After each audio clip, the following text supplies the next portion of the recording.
하나님께서 오늘 주시는 말씀 열왕기하 4장입니다. 구약성경 565쪽 열왕기하 4장 1절부터 7절입니다.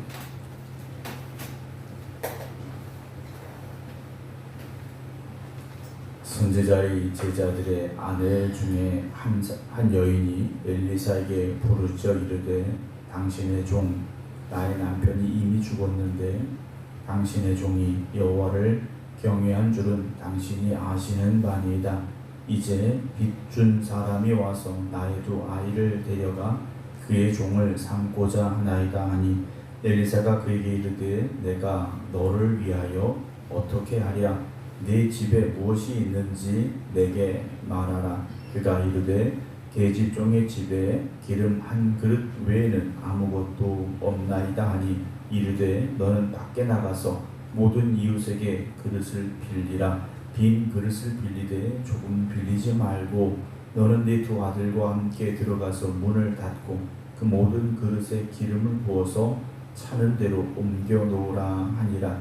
여인이 물러가서 그의 두 아들과 함께 문을 닫은 후에 그들은 그릇을 그에게로 가져오고 그는 부었더니 그릇에 다 찬지라. 여인이 아들에게 이르되 또 그릇을 내게로 가져오라 하니 아들이 이르되 다른 그릇이 없나이다 하니 기름이 곧 그쳤더라. 그 여인이 하나님의 사람에게 나아가서 말하니 그가 이르되 너는 가서 기름을 팔아 빚을 갚고 남은 것으로 너와 네 두 아들이 생활하라 하였더라. 아멘. 오늘 본문의 말씀은 엘리사 선지자를 통하여서 하나님께서 어떤 기적을 이제 허락하시는가, 어떤 역사를 이루어 가시는가가 이제 계속해서 기록이 되어지는 말씀을 만나게 되는데요. 오늘 4장의 시작은 선지자의 제자들의 아내 중에 한 여인이라고 되어 있습니다. 선지자가 있고 또 선지자와 함께 하나님의 뜻을 구하고 또 그 길을 걸어가고자 하는 제자들이 있었다라는 거죠. 오늘 우리는 어떤 길을 가고 있고 또 어떤 길을 가고 싶어 하고 있습니까? 우리가 물론 다 목회자가 되어야 되는 건 아닙니다. 각자의 어떤 사명의 자리는 다 다를 수 있습니다. 그러나 저와 여러분들은 주님의 제자들이 되어져서 하나님의 뜻을 온전히 이루어가는 일에 최선을 다하고 헌신하는 삶이 되기를 힘써야 됩니다. 그냥 내가 교회 다니는 사람이 아니라 나는 주님의 제자입니다. 라는 고백이 분명히 우리에게 있어야 됩니다. 제자입니까? 라는 아주 유명한 책이 있었습니다. 오늘 저와 여러분들은 정말 언제나 어디서나 누구에게나 나는 예수님의 제자입니다. 라고 기쁨으로 또 당당하게 말할 수 있어야 됩니다.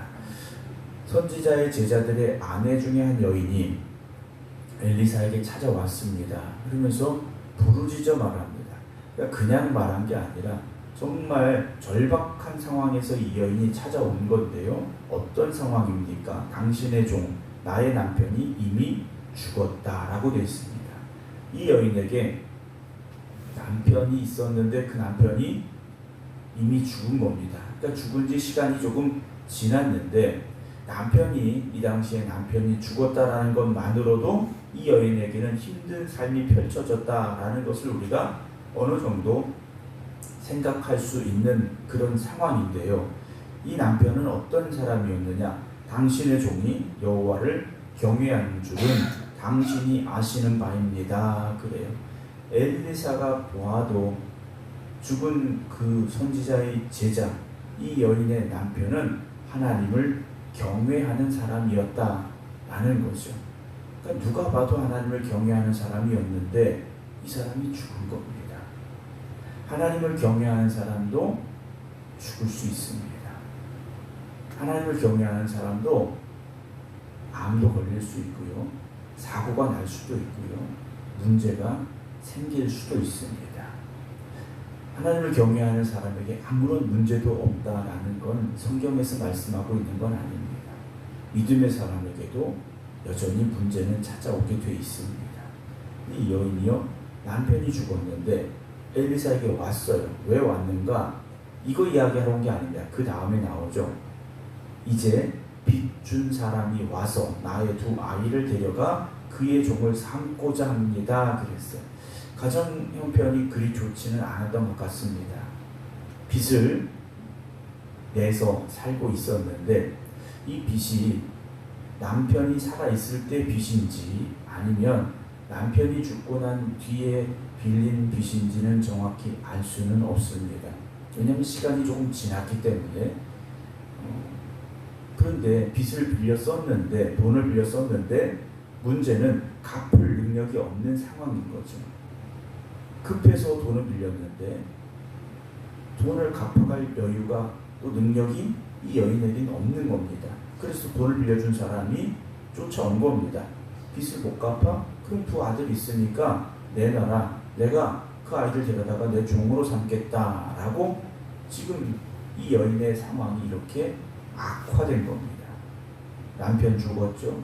돈을 빌렸었는데 돈을 갚지 못하는 상황. 그 사이에 얼마나 돈을 갚으라는 재촉을 받았겠습니까? 그런데 도저히 갚을 여력이 안 되니까 이제는 두 아들을 종으로 데려가겠다라는 상황까지 왔다라는 거죠. 그럼 엘리사에게 왜 왔을까요? 이 여인이 기대하는 건 두 가지일 겁니다. 첫째, 엘리사가 그 돈을 갚을 만한, 빚을 갚을 만한 돈을 어떻게 해서든 주기를 원했을 것이고, 두 번째로는 엘리사 선지자가 그 주인을 만나서 답판을 짓는 겁니다. 종을 삼지 말아라. 두 아이를 데려가지 말아라. 근데 결국 무엇이겠습니까? 엘리사가 뭔가 해주기를 기대하면서 왔다라는 거죠. 그러나 이 여인에게는 어떻게 할 능력이 없기 때문에 뭘 해볼 만한 능력이 이 여인에게는 도저히 없는 겁니다. 그래서 엘리사에게 쫓아온 겁니다. 엘리사가 2절에 이렇게 말하죠. 내가 너를 위하여 어떻게 하랴 그럽니다. 그렇죠? 여인이 기대하고 온 건 그겁니다. 내가 어떻게 도와줄까? 엘리사 이 말을 들으러 온 겁니다. 그런데 그 다음 엘리사의 말을 보십시오. 네 집에 무엇이 있는지 내게 말하라 그럽니다. 이 여인의 집에 뭐가 있겠습니까? 돈이 있으면 갚았겠죠. 능력이 있으면 뭐라도 했을 겁니다. 다른 사람에게라도 빌려서 갚았을 텐데 이 여인은 지금 그럴 만한 처지와 형편이 되지 못하고 있다는 것이죠. 그럼에도 불구하고 엘리사는 여인에게 당신 집에 뭐가 있느냐? 있는 걸 내게 말해라 그럽니다. 그랬더니 이 여인이요, 계집종의 집에 기름 한 그릇 외에는 아무것도 없습니다. 이 여인의 집에는요, 밀가루도 없는 겁니다. 그냥 기름만 한 그릇 남아 있다라고 말한 겁니다. 그러니까 이 여인도요, 버틸 때까지 버티다가 지금 엘리사에게 찾아왔다라는 거죠. 자기가 어떻게 해보려고, 어떻게든 이 상황을 해결해 보려고 버텨보려고 노력했는데 도저히 안 되는 상황에서 지금 엘리사를 찾아왔다라는 거죠. 그때 엘리사가 말합니다. 3절, 너는 밖에 나가서 모든 이웃에게 그릇을 빌려라 그럽니다. 주변의 이웃들에게 찾아가서 그릇을 빌리는데 조금 빌리지 말고 되는 대로, 능력이 되는 대로, 빌릴 수 있는 대로 빌려 오라고 명령을 합니다. 그래서 이 여인이요, 그 말대로 순종을 하게 되겠죠. 4절 보면 너는 내 두 아들과 함께 들어가서 문을 닫고, 자, 그릇을 빌릴 수 있는 만큼 빌려와서 집에 들어가서 문을 닫고 빌려온 모든 그릇에 가지고 있는 기름 한 그릇을 부어라 그럽니다. 그리고 차는 대로 옮겨 놓아라 라고 말하고 있습니다.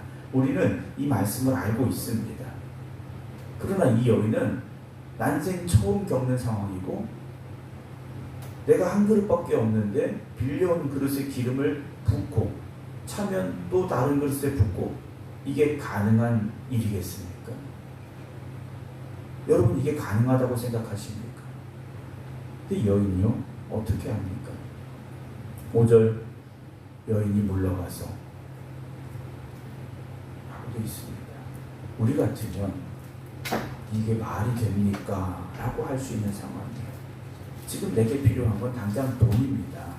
그리고 선지자께서 선지자의 권위로 그 돈을 빌려준 사람을 좀 나무라든지 책망하든지 아니면 좀 기다리라고 하든지 이런 것들을 기대했을 텐데, 될 수 있는 대로 가서 그릇을 좀 많이 빌려와라. 그리고 가지고 있는 기름을 가지고 빌려온 그릇에 갖다 보라.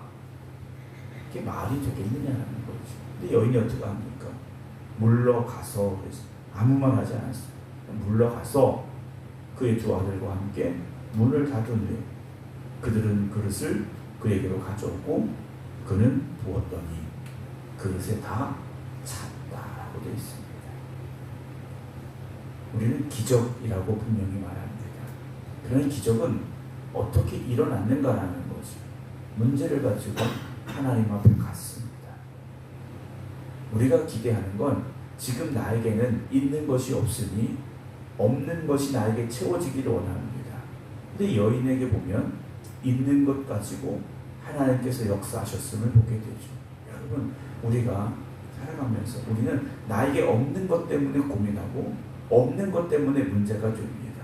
그래서 나에게 없는 것이 생기기를 원하고 있다는 거죠. 밖에 있는 것을 내게로 가져오기만을 우리가 기대할 것이 아니라 내 안에 있는 것을 하나님께서 어떻게 사용하실까를 먼저 한번 생각해 보시기 바랍니다.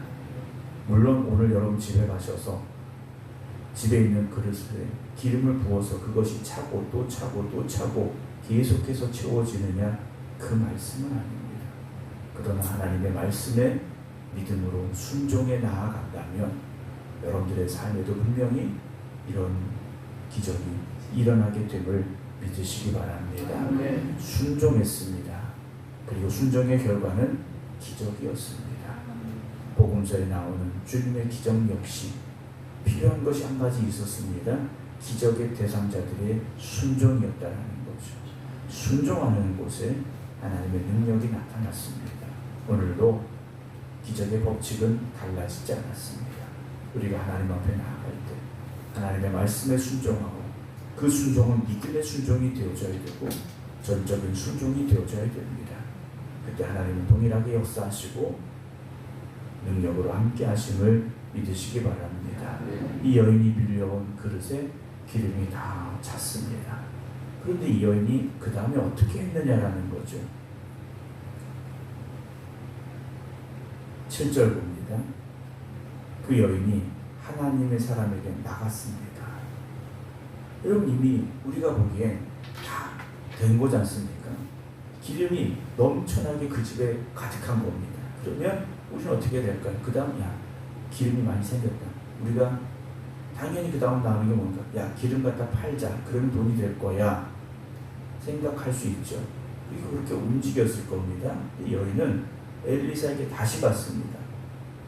순종했더니, 말씀대로 했더니 이렇게 됐습니다 라고 결과를 가지고 갔어요. 그랬더니 엘리사가 말합니다. 너는 가서 기름을 팔아 빚을 갚고 남은 것으로 너와 네 두 아들이 생활하라 라는 이야기를 해주게 됩니다. 물론 기름 팔아서 돈을 만들어서 생활해라, 이건 엘리사에게 묻지 않아도 다 알 수 있는 이야기입니다. 그런데 끝까지 하나님의 뜻을 구하고 있다는 거죠. 하나님께서 이 기름을 나에게 왜 주셨는가에 대한 답을 또다시 하나님께 묻고 있다는 거죠. 우리는 우리가 원하는 것이 채워졌을 때 더 이상 하나님 앞에 묻지 않을 때가 있습니다. 내가 기대하는 것이 되어졌을 때 더 이상 하나님 앞에 나아가지 않을 때가 있습니다. 기도는 문제가 있을 때, 기도는 어려움을 만났을 때, 기도는 내 힘으로 안 될 때, 그때 하는 게 기도입니까? 그렇지 않습니다. 내가 원하는 것이 되어졌을 때도, 내가 기대하는 대로 되어졌을 때도 또다시 하나님의 뜻을 묻고 하나님의 뜻을 구할 수 있는 여러분들이 되어지시기 바랍니다.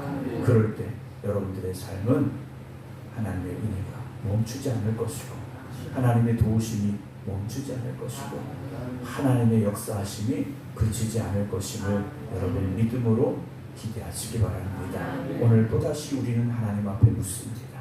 그리고 물어야 됩니다.